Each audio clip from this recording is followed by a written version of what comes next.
связи с тем, что у вас нет денег для оплаты услуг адвоката, вам будет предоставлен бесплатный адвокат. Пускай. Здравствуйте. Здравствуйте, коллеги. Прошу. Извините, что немного опоздал. На второй работе просто задержался. Всем привет, дорогие друзья, с вами Александр Шавлюк на канале Юрексперт. Сегодня разберем очень часто задаваемый вопрос, сколько стоят юридические услуги и могут ли быть они бесплатными. Так что обязательно досмотрите наше видео до конца, чтобы раз и навсегда снять все вопросы по этой теме. Ученые, которые изучали работу мозга человека, уже давно установили так званую аксиому, которая говорит нам с вами, что нету более тяжелого труда, нежели умственный труд. Это знают все руководители фирм, а также люди, которые находятся на очень серьезных должностях, в том числе студенты, а также практикующие юристы и адвокаты. Именно в связи с этим законодательство Украины предоставляет определенным гражданам нашей страны, которые заняты умственным трудом, такое право, как более ранний выход на пенсию. Для некоторых профессий это может составлять даже до 20 лет. Вот почему так мало людей занимаются мозговой аналитической деятельностью. Ведь она отбирает не только энергию у человека, но и жизненные силы. В свою очередь это означает, что такие люди быстрее стареют и более других подвержены самым разным заболеваниям. Нужно очень хорошо понимать, что наличие диплома еще не говорит, что человек имеет юридическое образование. Ведь свою квалификацию еще нужно доказать на практике. Мы думаем, ни для кого не секрет, что наличие одного или другого диплома еще не говорит, что человек умен. Ведь именно практика и умение правильного оперирования законом может говорить о квалификации специалиста. Что это все означает? Если вы хотите, чтобы на вас тренировались юристы, тогда вы можете нанимать студентов или людей, которые недавно закончили вуз. Такие специалисты, которые зачастую идут в юриспруденцию не из-за наличия у них таланта, а именно ради денег. Деньги — это очень хорошо,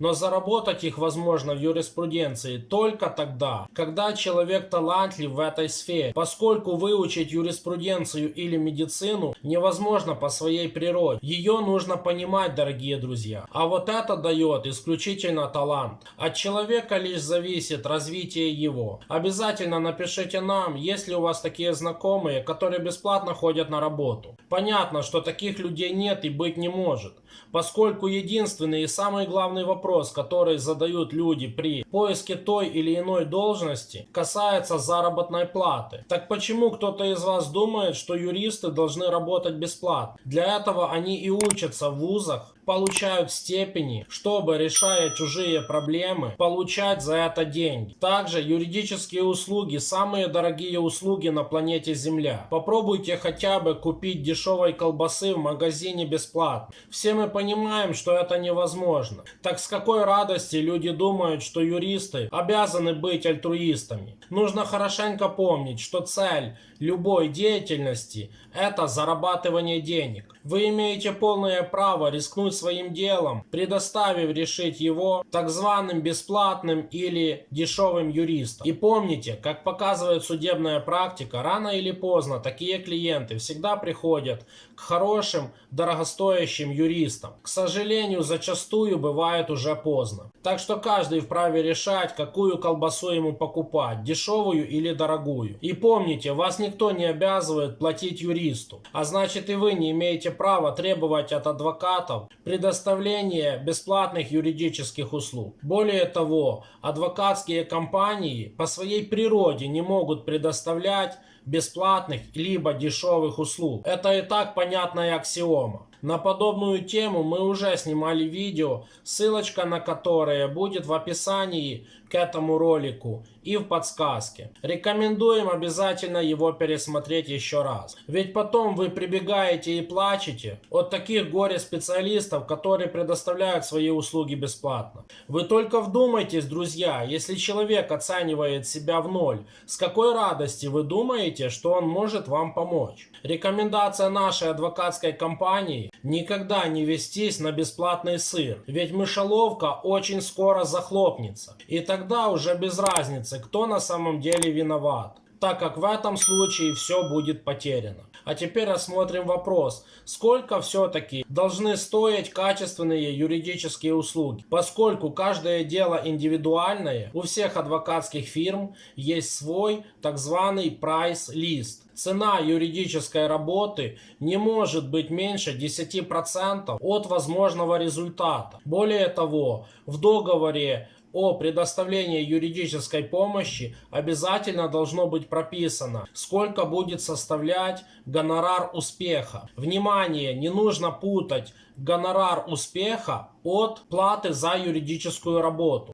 Почему так важен гонорар успеха? Все очень просто. Если адвокаты, которые работают в адвокатской компании, знают, что они получат еще и прибавку, если выиграют ваше дело, само собой понятно, что их старания будут намного выше, нежели если вы заплатите всего лишь за их работу. Да-да, дорогие друзья, именно так и происходит. Работа адвоката — это само собой, а гонорар успеха платится само собой. Так что не обманывайтесь, внимательно читайте договора с фирмами и помните, что адвокат — это ваш помощник, но никак не гарантия успеха, как ошибочно думают многие люди. Ведь если бы адвокаты были гарантом, в таком случае выиграть дело обязаны две стороны. Что, понятно, само собой, невозможно в принципе. Так что работа с юристами имеет очень много нюансов. В том числе не последнюю роль играет, как именно добросовестно клиент будет исполнять указания своего адвоката. К сожалению, нередки случаи, когда клиент не слушает адвоката и в суде либо в других органах